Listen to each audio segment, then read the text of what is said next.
Salam damai sejahtera bagi kita semua, jemaat yang dikasihi Tuhan, yang tetap rindu untuk kembali merenungkan firman Tuhan.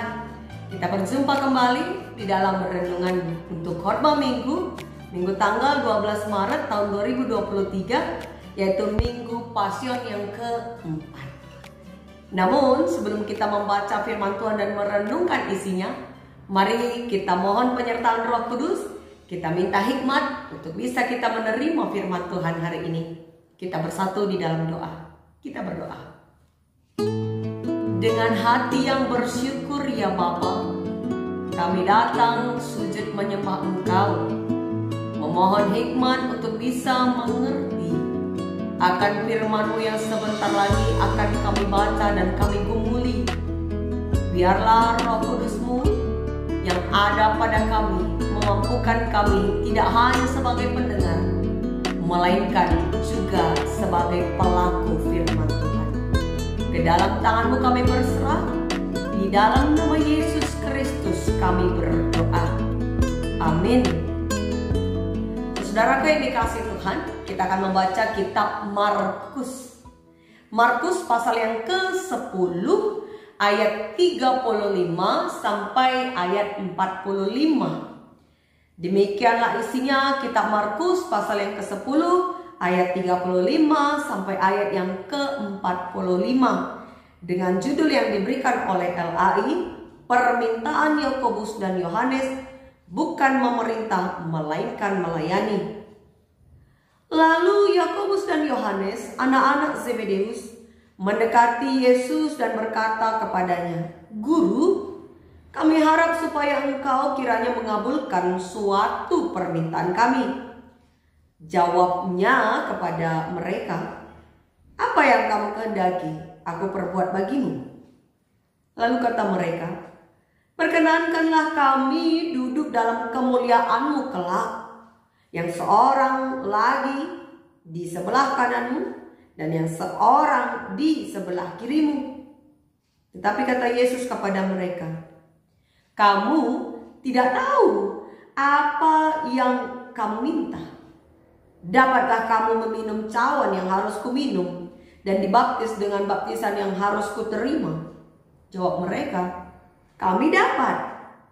Yesus berkata kepada mereka, "Memang kamu akan meminum cawan yang harus kuminum dan akan dibaptis dengan baptisan yang harus kuterima. Tetapi hal duduk di sebelah kananku atau di sebelah kiriku, aku tidak berhak memberikannya. Itu akan diberikan kepada orang-orang bagi siapa itu telah disediakan." Mendengar itu, ke-10 murid yang lain menjadi marah kepada Yakobus dan Yohanes.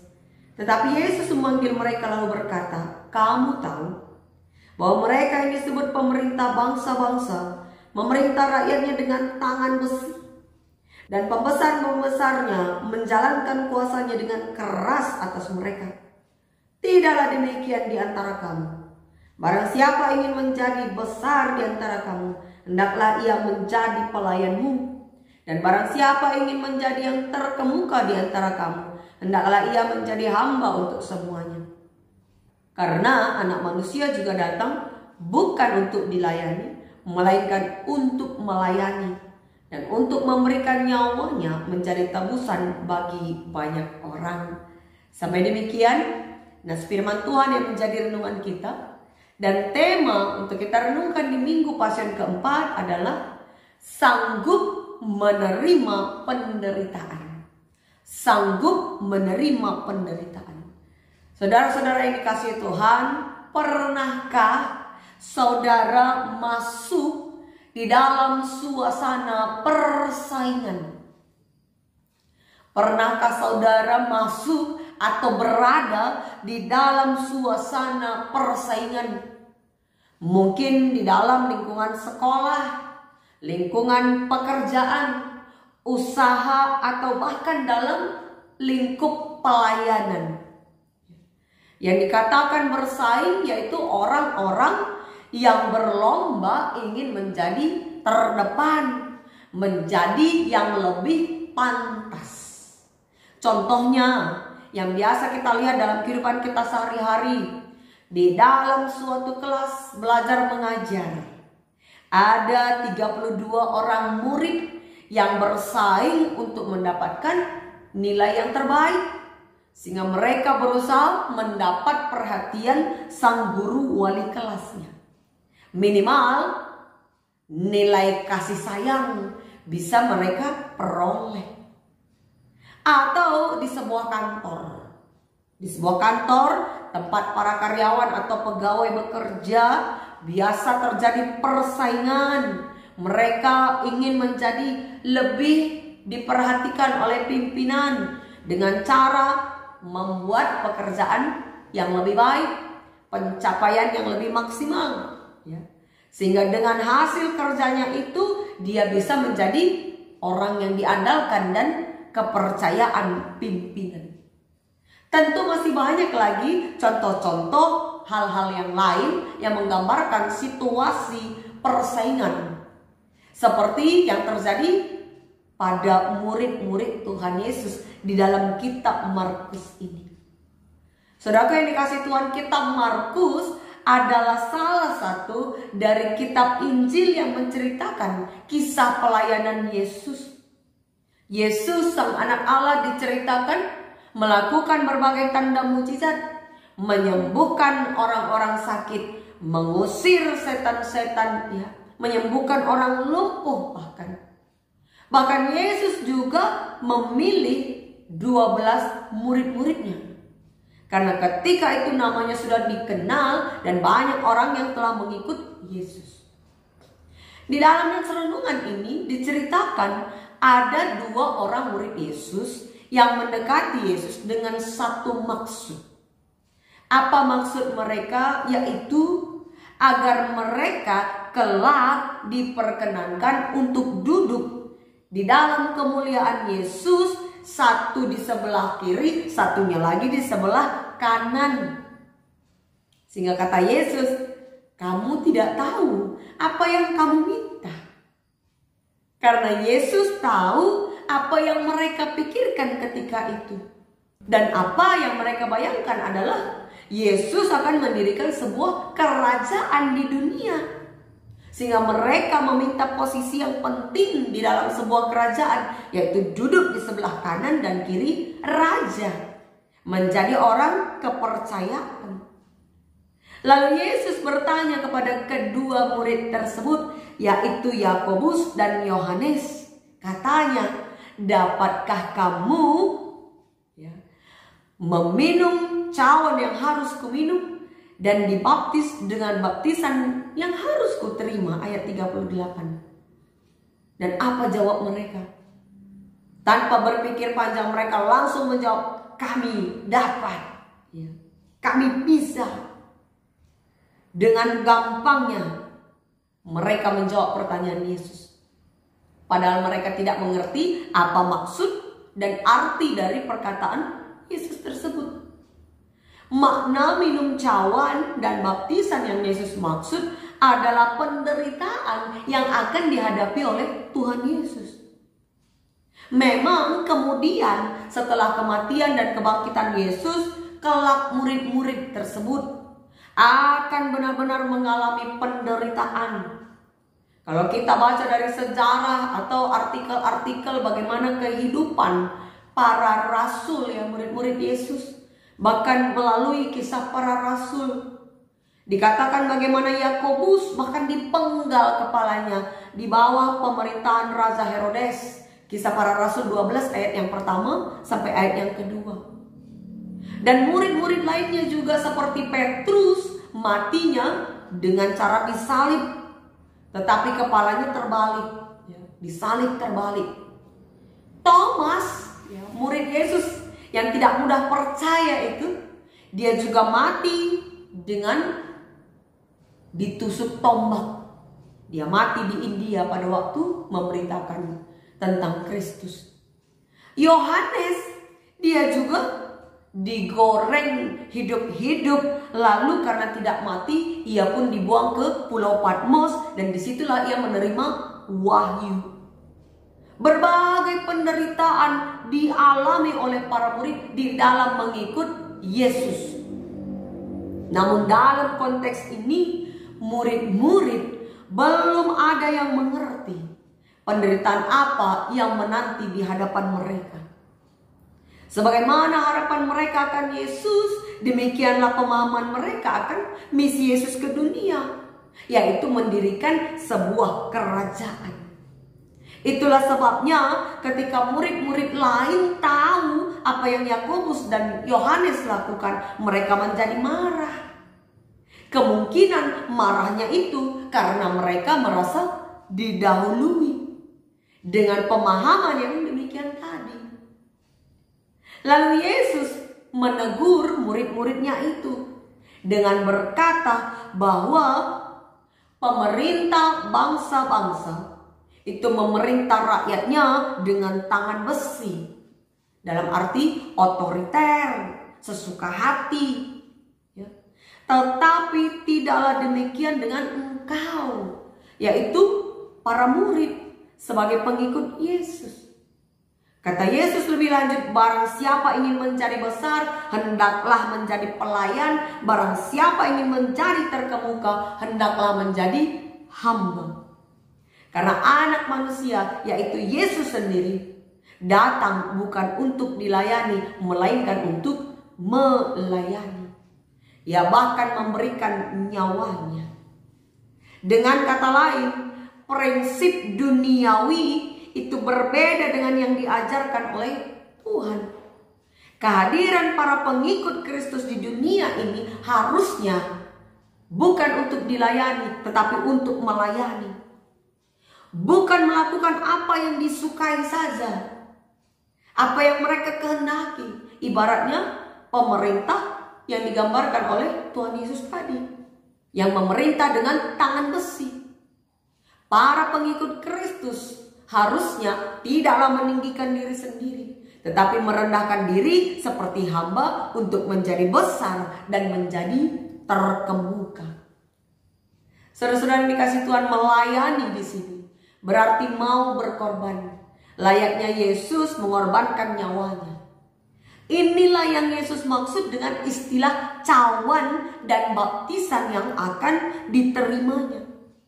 Penderitaan karena mau berkorban, karena mau melakukan kehendak Allah. Itulah penderitaan Yesus. Berbeda dengan penderitaan yang dialami oleh bangsa Israel di dalam bacaan kita Bilangan 21 ayat 4 sampai ayat yang ke-9.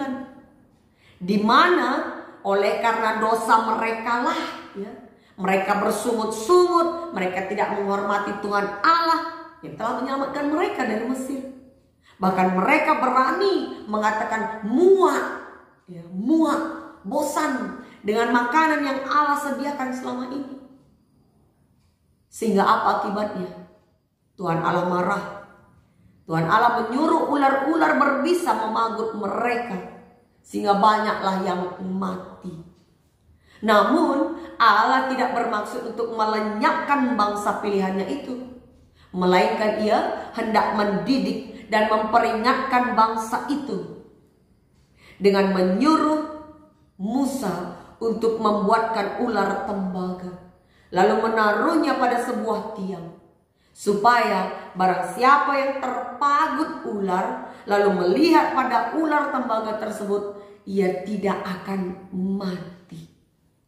Dengan kata lain, Tuhan Allah mau bangsa Israel fokus melihat pada kasih Allah yang telah menyelamatkannya. Saudara yang dikasihi Tuhan, apa pesan firman Tuhan hari ini kepada kita? Di minggu Pasion yang keempat ini, yang dinamakan Minggu Okuli, mataku tetap tertuju kepada Tuhan Allah. Kita diingatkan di dalam menjalani hidup agar tetap fokus pada satu tujuan, mengarahkan mata kita pada satu saja, yaitu menjalankan panggilan hidup sebagai pengikut Kristus yang sesungguhnya. Hal mengikut Yesus bukan berarti tidak ada kesusahan. Hidup menjadi pengikut Kristus bukan berarti tidak mengalami penderitaan. Mengikut Yesus bukan hanya untuk memperoleh berkat. Sehingga kalau tidak terima berkat pindah agama. Ya, ada ya. Tidak terima berkat dia pindah agama.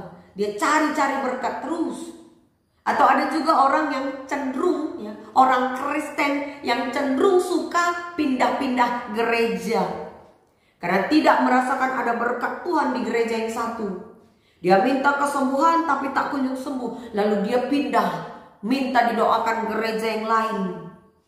Kebetulan sembuh, sehingga akhirnya ikut gereja lain. Ketika ada permintaan lagi di gereja itu tidak dikabulkan Tuhan, pindah lagi, dia cari lagi berkat Tuhan. Sehingga orang yang demikian, yang hanya mencari-cari berkat Tuhan, yang hanya mau enaknya saja dalam mengikut Yesus, tidak layak dinamakan pengikut Kristus. Orang-orang yang hanya sibuk mencari berkat Tuhan, pindah sana, pindah sini, pindah agama, bahkan pindah dunia, ketika tidak mendapat berkat, itu bukanlah pengikut Kristus yang sesungguhnya.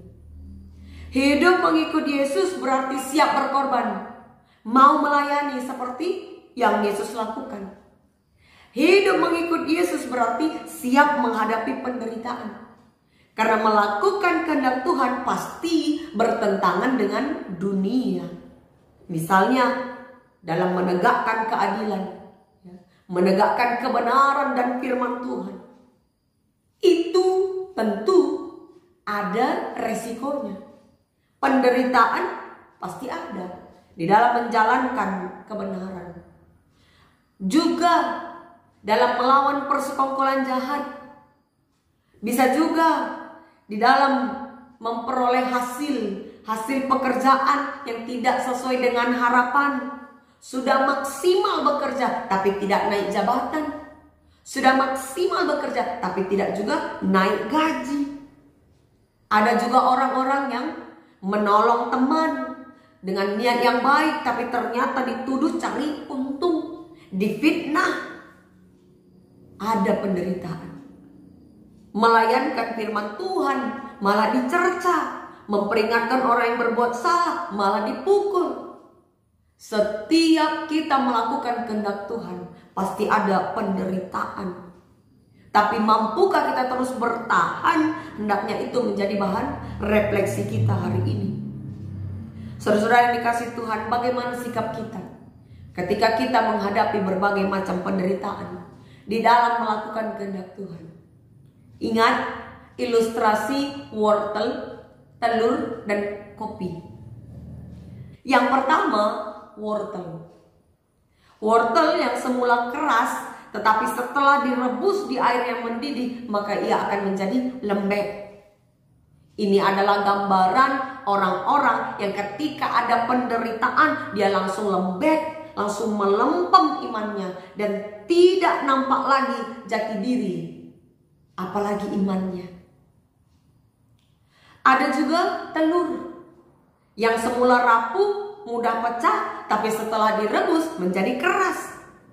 Itu ibarat orang-orang yang ketika menghadapi penderitaan, dia menjadi keras, bebal, dia mengeraskan hatinya. Lalu ada kopi. Kopi yang warnanya hitam dan rasanya pahit. Kalau dicampur dengan air panas, warnanya tetap hitam. Dan bahkan dia mengeluarkan aroma yang harum. Apalagi kalau dicampur dengan gula, rasanya menjadi nikmat. Ibaratnya orang-orang yang kalau menghadapi penderitaan, dia tidak kehilangan jati dirinya, tetapi malah menjadi berkat bagi sekitarnya, memberi rasa dan aroma yang nikmat. Yang manakah dari ketiga gambaran tersebut yang menggambarkan diri saudara di dalam menghadapi penderitaan? Mari saudara, setialah kita mengikut Yesus, melakukan kehendak Tuhan meskipun ada penderitaan. Percayalah bahwa setiap orang yang menderita oleh karena melakukan kehendak Tuhan itu pasti beroleh sukacita dan berkat. Tidak ada penderitaan yang tidak disertai sukacita dari Tuhan. Kalau yang kita kerjakan itu sesuai dengan kehendaknya. Mungkin ada dari kita saat ini yang ragu-ragu dalam melakukan kebenaran, yang ragu-ragu dan takut-takut di dalam melakukan kehendak Tuhan. Takut dimusuhi, takut tidak dapat jabatan, takut gaji yang diperoleh dikurangi, takut lingkungan kita tidak bersahabat dengan kita, memusuhi kita. Atau mungkin ada dari kita yang saat ini tengah menghadapi persaingan yang tidak sehat. Apakah yang harus kita lakukan? Apakah kita hanya duduk diam, terpuruk di dalam suasana dan situasi? Atau kita mau ikut-ikutan seperti orang lain, bersaing tidak sehat? Tentu saja upahnya adalah dosa. Maka sebagai orang yang beriman, mari kita fokus. Tetaplah fokus mengikut Tuhan. Arahkan mata kita kepada Tuhan. Apapun resikonya dalam melakukan kebenaran, percayalah Tuhan memperhitungkan itu. Tuhan adalah Allah yang maha adil. Maka mari kita arahkan mata kita kepada kuasa dan kasih Tuhan saja, sehingga kita bisa melihat penyertaan Tuhan yang sempurna dan tidak terbatas, yang tak lekang oleh apapun di dalam kehidupan kita. Kiranya Tuhan Yesus memberkati kita dalam melakukan kehendak-Nya. Amin. Kita berdoa. Kami mengucap syukur ya Tuhan, firman-Mu telah kami dengar. Ajar kami untuk tetap bisa setia melakukan kehendak Tuhan, meski apapun tantangannya. Tapi kami percaya Tuhan senantiasa menyertai kami. Di dalam penyertaan-Mu Tuhan, kami mau fokus pada satu jalan, yaitu jalan menuju keselamatan, jalan menuju rancangan Tuhan, di mana kami tetap mampu untuk memegang iman kami menghadapi setiap percobaan. Ke dalam tangan-Mu kami berserah Bapa. Di dalam nama Yesus Kristus kami berdoa. Amin.